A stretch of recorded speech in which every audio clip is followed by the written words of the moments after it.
الحمد للہ نحمده ونستعینه ونستغفره ونؤمن به ونتوکل علیہ ونعوذ باللہ من شرور انفسنا ومن سیئات اعمالنا من يهده الله فلا مضل له ومن يضلله فلا هادي له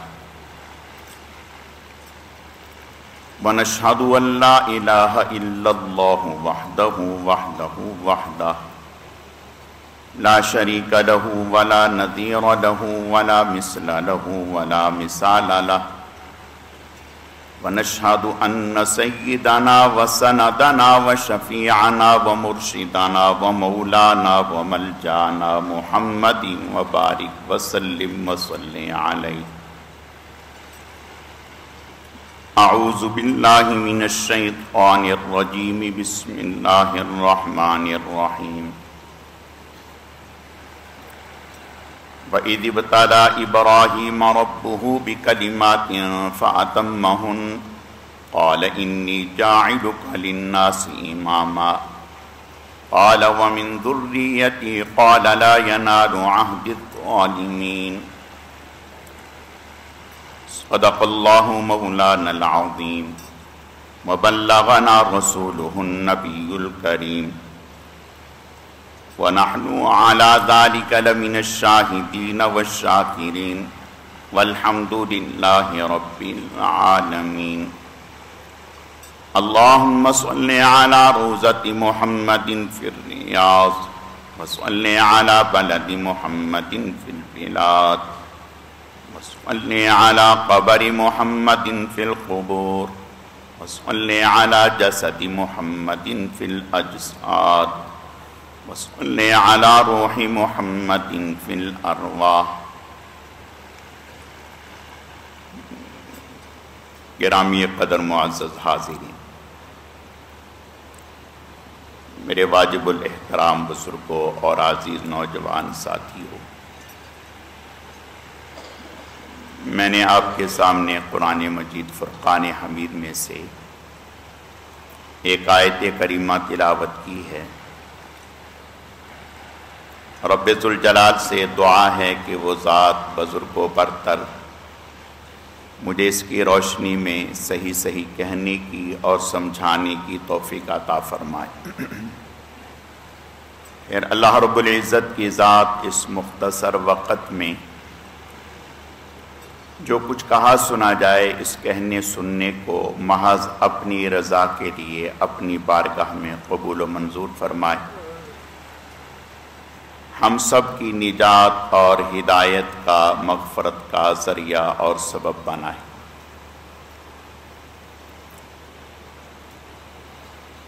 میری آج کی مختصر گزارشات کا موضوع اور عنوان قربانی کیا ہے، قربانی کیوں کی جاتی ہے، قربانی سے ہمیں کیا سبق ملتا ہے، یہ عنوان ہے. اسی سے متعلق چند باتیں عرض کرنی ہیں. اللہ رب العزت صحیح صحیح کہنے کی، سمجھانے کی، سمجھنے کی، عمل کرنے کی توفیق عطا فرمائے.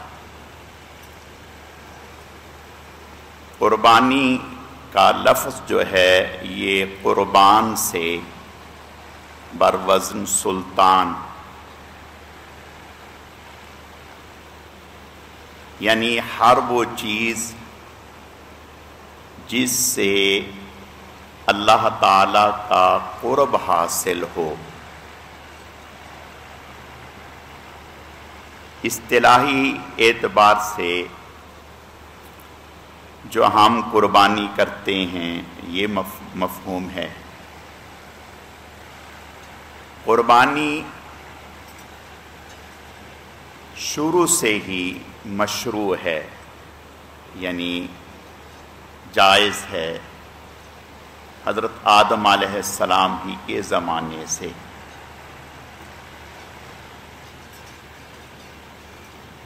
پہلے ادوار میں قربانی صرف جانور کی نہیں ہوتی تھی، بلکہ کوئی بھی چیز اللہ تعالیٰ کے نام کی،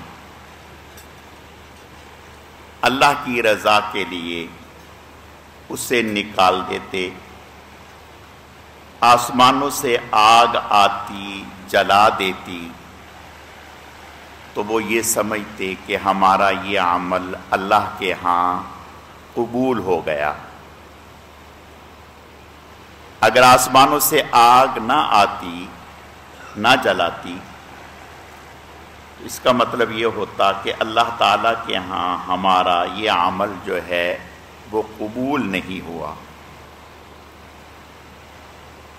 سب سے پہلے جو قربانی کا عمل ہوا،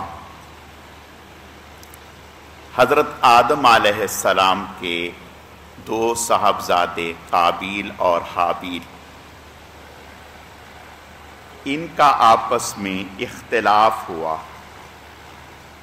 جب اختلاف ہوا تو طے یہ پایا کہ بھئی جو صحیح ہوگا، سچا ہوگا، تو دونوں قربانی کرتے ہیں، جو سچا ہوگا اس کی قربانی اللہ کے ہاں قبول ہو جائے گی، اور جو جھوٹا ہوگا اس کی قربانی قبول نہیں ہوگی۔ تو ایک نے، حابیل نے جانور ذبح کیا، دوسرے نے، قابیل نے اپنی کھیتی میں سے، اپنی فصل میں سے کچھ اناج اور غلہ نکال دیا۔ تو اس طرح سے دونوں نے قربانی پیش کی۔ تو جس نے جانور ذبح کیا تھا یعنی حابیل نے، آسمانوں سے آگ آئی، اس کی قربانی کو جلا دیا۔ یہ فیصلہ ہو گیا کہ یہ صحیح ہے، سچا ہے، ٹھیک ہے، اس کی بات ٹھیک ہے۔ اور دوسرا جس نے غلہ اناج نکالا تھا، آسمان سے آگ نے اس کی اناج کو نہیں جلایا، اس کا معنی یہ ہے کہ یہ ٹھیک نہیں تھا۔ اور پہلے تمام ادیان میں ہی قربانی رائج رہی، لیکن وہ قربانی جب کرتے تھے تو قربانی کا گوشت ان کے لیے استعمال حلال نہیں تھا، بلکہ وہ قربانی کر کے، ذبح کر کے جانور کو چھوڑ دیتے، آسمان سے آگ آتی جلا دیتی۔ اللہ پاک نے حضور صلی اللہ علیہ وسلم کے صدقے سے اس امت کے لیے قربانی کو اور غنیمت کو حلال فرما دیا۔ چنانچہ آپ صلی اللہ علیہ وسلم کی امت، آپ قربانی کا گوشت ہم استعمال کرتے ہیں، کھاتے ہیں، ایسے ہی جہاد میں حاصل ہونے والا مال غنیمت وہ ہمارے لیے اللہ نے حلال کر دیا۔ پہلی امتوں میں یہ قربانی اس طرح سے ان کا نفع حاصل کرنا، کھانا حلال نہیں تھا۔ تو قربانی تو سب ادیان میں رہی۔ ہم جو قربانی کرتے ہیں، ہم حضرت ابراہیم علیہ الصلاۃ والتسلیم کے طریقے کی پیروی کرتے ہوئے قربانی کرتے ہیں۔ یہ بات ذہن میں رہے، قربانی ہو، جانور کا ذبح کرنا ہو، کوئی بھی دینی کام، جب تک اس کے پیچھے جذبہ کار فرما نہیں ہوگا، آپ کوئی بھی کام نہیں کر سکتے۔ نہ ہجرت کر سکتے ہیں، نہ جہاد کر سکتے ہیں، نہ نماز پڑھ سکتے ہیں، نہ وقت پر اٹھ سکتے ہیں، کوئی کام بھی جب تک اندر میں جذبہ نہیں ہوگا کوئی کام بھی نہیں ہوگا. قربانی بھی جو ہم کر رہے ہیں تو ایک جذبہ ہے جس نے ہر مسلمان کو اس عمل کے لیے ابھارا ہے، متوجہ کیا ہے، اور ہر مسلمان اس عمل کو بڑھ چڑھ کے کر رہا ہے. لیکن دیکھنا یہ ہے، اس بات پر تھوڑا سا دھیان دینا ہے کہ قربانی کہیں ہمارا شوق تو نہیں بن گئی. ایک ہے اللہ کا حکم، اللہ کا حکم سمجھ کے ہم کر رہے ہیں. ایک ہے اپنا شوق پورا کرنے کے لیے، اپنے بچوں کا شوق پورا کرنے کے لیے، یا اس خیال سے کہ محلے میں رشتہ داروں میں سب کر رہے ہیں ہم نہیں کریں گے تو کیا ہوگا. تو میرے عزیزو، صحابی نے حضور صلی اللہ علیہ وسلم سے پوچھا، یا رسول اللہ صلی اللہ علیہ وسلم، ایک آدمی جہاد کرتا ہے، اور جہاد کتنا اونچا عمل ہے، ایک آدمی جہاد کرتا ہے، اس لیے یعنی نیت یہ ہے، اور جب وہ جہاد کرے گا تو اس سے یقیناً مسلمانوں کو تقویت ملے گی، کافروں کی طاقت ٹوٹے گی. یعنی اس کے اس عمل سے اسلام کو نفع تو پہنچ رہا ہے، مسلمانوں کو نفع تو پہنچ رہا ہے، صرف نیت ہی تھوڑی سی الگ ہے. نیت کیا ہے؟ لوگ کہیں کہ بہت بڑا بہادر ہے، یہ نیت ہے. ایک آدمی جہاد کر رہا ہے، قتال کر رہا ہے، لڑ رہا ہے، اس کی نیت یہ ہے کہ مال غنیمت ملے گا. اگرچہ دیکھیں دونوں میں اسلام کو فائدہ تو پہنچ رہا ہے، مسلمانوں کو فائدہ تو پہنچ رہا ہے، کافروں کی طاقت تو ٹوٹ رہی ہے.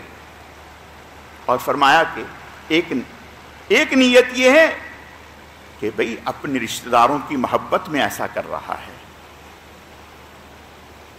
ایک نیت یہ ہے تاکہ میری شہرت ہو جائے. آپ صلی اللہ علیہ وسلم نے ارشاد فرمایا، من قاتل ان تکون کلمۃ اللہ ہی العلیٰ فہو فی سبیل اللہ. جس نے قتال کیا اس لیے کہ اللہ کا کلمہ بلند ہو، اس کا قتال اللہ کے لیے ہے، باقی کسی کا بھی قتال اللہ کے لیے نہیں ہے. یعنی کتنا بڑا عمل کیا، اس عمل سے اس کو ثواب نہیں ملا، ثواب نہیں.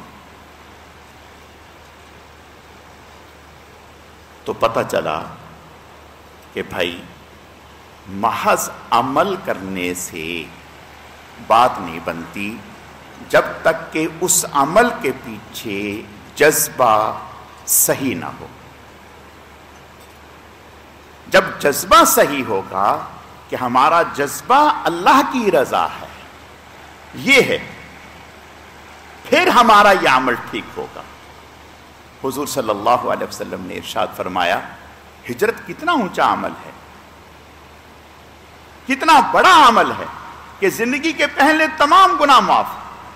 فرمایا کہ جس نے جس مقصد کے لیے ہجرت کی، مثلا ایک آدمی نے اپنا وطن چھوڑا، دوسرے علاقے میں چلا گیا، وہاں روزگار کے مواقع اچھے ہیں، چلو خوشحالی آئے گی. ایک نے وہاں چلا گیا کہ یہاں میری شادی نہیں ہو رہی، وہاں میری شادی ہو جائے گی. ایک نے کوئی اور نیت کر لی.